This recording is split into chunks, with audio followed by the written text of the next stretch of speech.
अस्सलाम वालेकुम रहमतुल्लाहि व बरकातुहू। ईरान के सदर शहीद इब्राहिम रईसी का हेलीकॉप्टर कैसे हादसा का शिकार हुआ, इसकी तहकीकाती रिपोर्ट सामने आने लगी है। ख़ुद ईरान ने तहकीकाती रिपोर्ट जारी की है। इससे पहले भी ईरान के सदर शहीद इब्राहिम रईसी के दफ्तर से एक बयान जारी किया गया था और उसमें जो कुछ बताया गया था वही बातें तकरीबन तहकीकाती रिपोर्ट में भी सामने आई है। लेकिन इस रिपोर्ट पर सवाल उठना लाजमी है।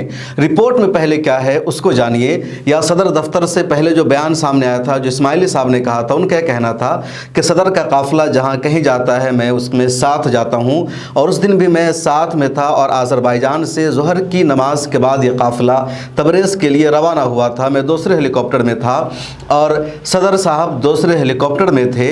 45 मिनट की परवाज़ के बाद अचानक बादल आ जाते हैं और जैसे ही बादल सामने नज़र आता है, सदर के हेलीकॉप्टर के पायलट ने काफ़िला में मौजूद दोनों हेलीकॉप्टर के पायलटों से रब्ता किया और कहा परवाज़ को ऊंचाई पर ले जाओ, थोड़ा ऊंचा करो क्योंकि यहाँ बादल है, धुंध है, कुछ नज़र नहीं आ रहा है।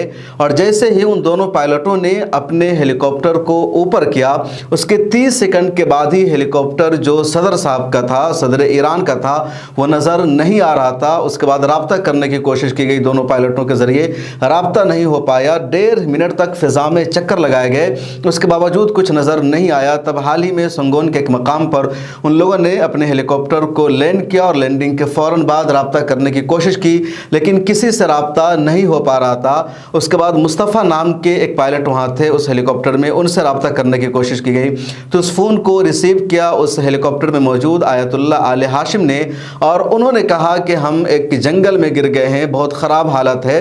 दोबारा उनसे रब्ता किया गया, तब उन्होंने यही कहा कि हम जंगल में हैं, हमारे अतराफ़ में कोई नहीं है और हमें पता नहीं कि हमारे साथ क्या हुआ है। उनसे 3-4 मरतबा रब्ता हुआ लेकिन कुछ भी पता नहीं चल पाया। उसके बाद उनसे भी रब्ता नहीं हुआ। पहले दिन सदर के दफ्तर से जो बयान जारी किया गया उसमें यह कहा गया था कि इस हादसा के बाद सिर्फ आयतुल्ला आले हाशिम ही 3-4 घंटा तक ज़िंदा रहे, बकिया सभी लोग उसी वक्त शहीद हो गए। किसी का कुछ पता नहीं चल सका। धुंध था, माहौल ख़राब था, मौसम अच्छा नहीं था, रात का अंधेरा हो गया था, तलाश करना मुश्किल था। जैसे ही सुबह की रोशनी आई तो 5 बजे ही ड्रोन के ज़रिए पता चल गया कि कहाँ हेलीकॉप्टर का मलबा है और फिर उनको तलाश लिया गया। हेलीकॉप्टर हादसा की जांच और तफ्तीश के लिए ईरान ने एक कमीशन भी तश्कील दिया और उस कमीशन की इब्तदाई रिपोर्ट सामने आ गई है।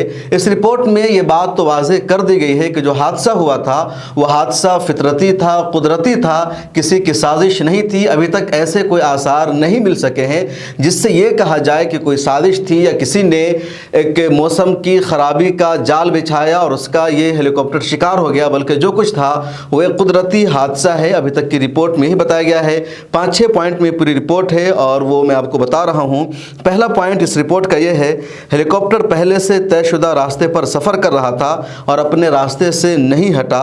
दूसरा पॉइंट यह है कि हादसे से तकरीबन 1 मिनट 30 सेकंड पहले हादसे का शिकार होने वाले हेलीकॉप्टर के पायलट ने बाकी दोनों हेलीकॉप्टरों के पायलटों से रब्ता किया था।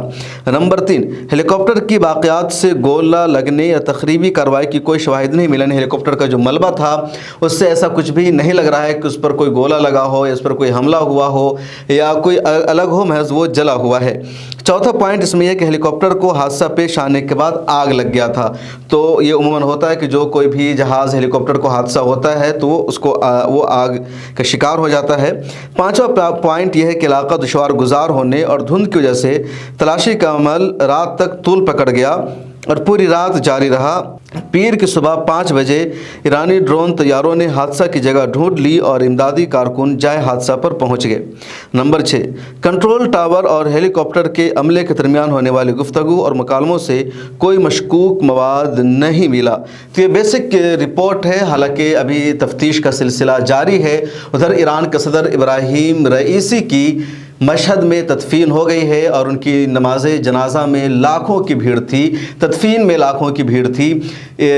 उनकी जो शहादत हुई तो पहले तबरेज़, फिर कुम, उसके बाद तेहरान, उसके बाद खरासान और उसके बाद मशहद में उनकी तदफीन अमल में आई। तकरीबन ईरान के तमाम बड़े शहरों में उनका जो जुलूस था वो घूमता रहा, उनका एक तरह से विज़िट हुआ और उसके बाद मशहद में तदफीन हो गई है। और तदफीन में बहुत बड़ी भीड़ थी, आप इसको काउंट नहीं कर सकते, गिन नहीं सकते। जाती है और कहा जाता है कि जो दुनिया के बड़े जनाजे हैं जिसमें इतनी ज़्यादा भीड़ हो, उसमें से ये एक सदर इब्राहिम रईसी की नमाज जनाजा है।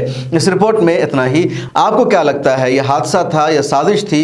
अपनी राय ज़रूर लिखेगा। लेकिन एक्सपर्ट ये कह रहे हैं, कुछ लोग सवाल उठा रहे हैं कि जिस तरह अचानक 30 सेकंड के लिए या 1 मिनट के लिए मौसम ख़राब हुआ और उसके बाद फिर मौसम साफ़ हो गया, ऐसा कैसे हो सकता है? ये रिपोर्ट सामने आ रही है कि 45 मिनट तक फ़िज़ा ठीक ठाक थी, मौसम ठीक ठाक था और अचानक बादल के टुकड़े आ जाते हैं, धुंधला एरिया हो जाता है और फिर उसी हेलीकॉप्टर का पायलट अपने दोनों साथियों को कहता है कि हेलीकॉप्टर को ऊपर लेकर के जाओ और 30 सेकंड के बाद ही फिर फ़िज़ा ठीक ठाक हो जाती है, मौसम बेहतर हो जाता है और फिर ये हेलीकॉप्टर वहाँ से मिसिंग होता है, गायब होता है। 1.5 मिनट तक वो लोग राउंड लगाते हैं, चक्कर लगाते हैं, कुछ भी पता नहीं चल पाता है। इसलिए लोग सवाल उठा रहे हैं कि हो सकता है किसी नई टेक्नोलॉजी का इस्तेमाल किया गया हो, साइंस का सहारा लिया गया हो और मौसम की ख़राबी का वहाँ पर जाल बिछाया गया हो और मौसम की ख़राबी के जाल में ये हेलीकॉप्टर फंस गया हो, ये पायलट फंस गए हो और इस तरह ये हादसा पेश आ गया। कुछ भी हो सकता है। ये सवाल लोगों के जहनों में है। आपके जहन में क्या है, ज़रूर बताइए।